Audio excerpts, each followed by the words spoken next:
सन 721 में अरब के पहले मुस्लिम आक्रमणकारी मोहम्मद बिन कासिम के आतंकवादियों ने मुल्तान विजय के बाद हिंदुओं पर गांवों व शहरों में भीषण रक्तपात मचाया था। हजारों स्त्रियों की लाज छीन ली।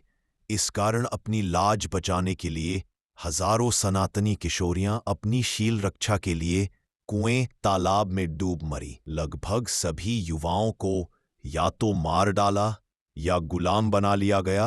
तब भारतीय सैनिकों ने ऐसी बर्बरता पहली बार देखी थी। एक बालक तक्षक के पिता कासिम की सेना का से युद्ध में वीरगति को प्राप्त हुए। लुटेरी अरब सेना जब तक्षक के गांव पहुंची तो स्त्रियों को घरों से खींचकर उनकी देह लूटी जाने लगी। भय से आक्रांत तक्षक के घर में भी सब चिल्ला उठे। तक्षक और उसकी दो बहनें भय से कांप उठी। तक्षक की मां ने परिस्थिति समझ अपने तीनों बच्चों को खींचकर छाती में चिपकाकर रो पड़ी। फिर देखते देखते उसने म्यान से तलवार निकाल अपनी दोनों बेटियों का सर काट डाला। उसके बाद अरबों द्वारा उनकी काटी जा रही गाय की तरफ और बेटे की ओर अंतिम दृष्टि डाली और तलवार को अपनी छाती में उतार लिया। 8 वर्ष का बालक तक्षक एकाएक समय को पढ़ना सीख गया।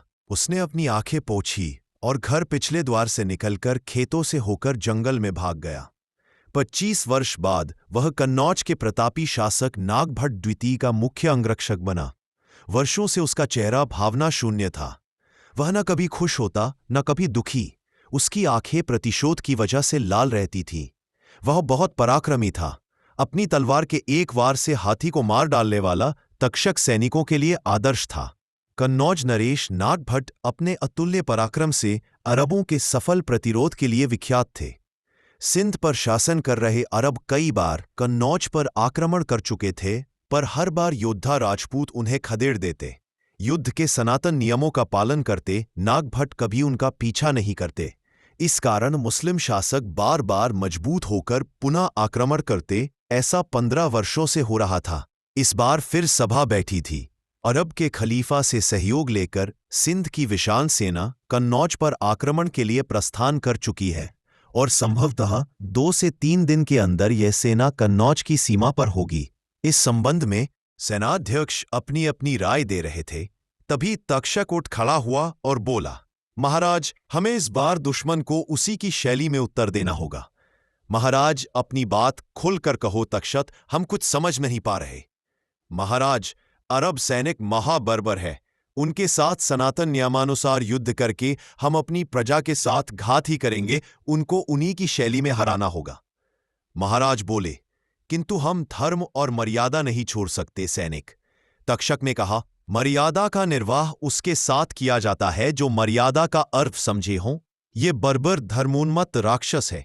इनके लिए हत्या और बलात्कार ही धर्म है, पर यह हमारा धर्म नहीं है। वीर राजा का एक ही धर्म होता है महाराज, प्रजा की रक्षा। देवल और मुल्तान का युद्ध याद करें, जब कासिम की सेना ने दाहिर को पराजित करने के पश्चात प्रजा पर अत्याचार किया। ईश्वर न करे, यदि हम पराजित हुए तो बर्बर अरबियों का हमारी स्त्रियों, बच्चों और प्रजा के साथ कैसे व्यवहार होगा, यह आप जानते हैं। अगले दिन की संध्या तक कन्नौज की पश्चिम सीमा पर दोनों सेनाओं का पड़ाव हो चुका था। आधी रात्रि बीत चुकी थी। अरब सेना अपने शिविर में निश्चिंत सो रही थी कि अचानक तक्षक के संचालन में कन्नौज की 1/4 सेना अरब शिविर पर टूट पड़ी। अरबों को किसी हिंदू शासक से रात्रि युद्ध की आशा न थी। वे हथियार संभालते इसके पूर्व ही आधे अरब गाजर मूली की तरह काट डाले गए। इस भयावह निशा में तक्षक का शौर्य अपनी पराकाष्ठा पर था। वह घोड़ा दौड़ाते जिधर निकल पड़ता, उधर की भूमि शवों से पट जाती थी। उषा की प्रथम किरण से पूर्व अरबों की 2/3 सेना मारी जा चुकी थी। सुबह होते ही बची सेना पीछे भागी। किंतु आश्चर्य, महाराज नागभट्ट अपनी शेष सेना के साथ उखर तैयार खड़े थे। दोपहर होते होते समूची अरब सेना काट डाली गई।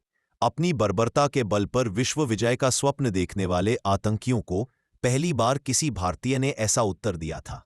विजय के बाद युद्ध भूमि में तक्षक की खोज की तो देखा, 1000 अरब सैनिकों के शव के बीच तक्षक की मृत देह दमक रही थी।